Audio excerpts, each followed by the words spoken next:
नमस्कार, मी मनोज पाठक. बातमीपत्रात आपलं स्वागत. बातमीपत्राच्या सुरुवातीला बघणार आहोत एक महत्त्वाची बातमी. लखनौमध्ये कुणाची तरी 200 एकर जमीन जप्त झाली आहे. माझ्याकडे सर्व माहिती आहे आणि योग्य वेळी ती समोर आणणार.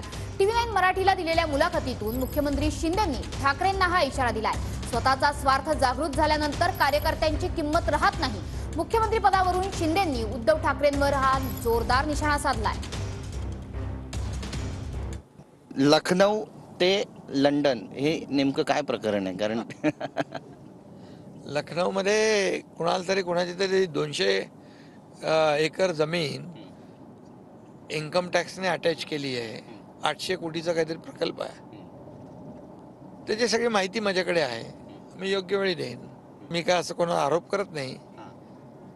सूड भावनेने आकसापोटी कुठलंही मी वक्तव्य करत नाही. जी वस्तुस्थिती आहे ती वस्तुस्थिती आहे, सत्य परिस्थिती आहे.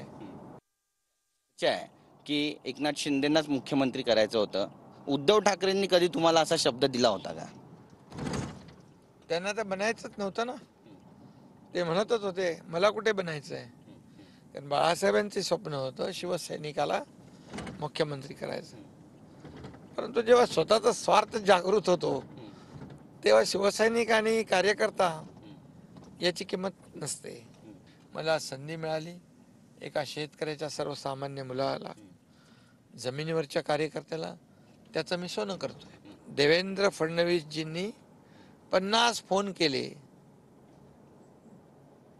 ज्या देवेंद्रजींनी सरकारमध्ये असताना, मुख्यमंत्री असताना तुमचा एकही शब्द खाली पडू दिला नाही, त्या देवेंद्रजींचे तुम्ही 50 फोन, एकही फोन नाही घेतला. याचा अर्थ तुमच्या मनामध्ये वेगळं कारस्थान, कूटनीती शिजत होती. स्वतःला मुख्यमंत्री बनायचं होतं आणि शिवसेना भाजपा युतीचं सरकार आलं तर बनता येणार नाही आणि म्हणून त्यांनी हा पवित्रा घेतला.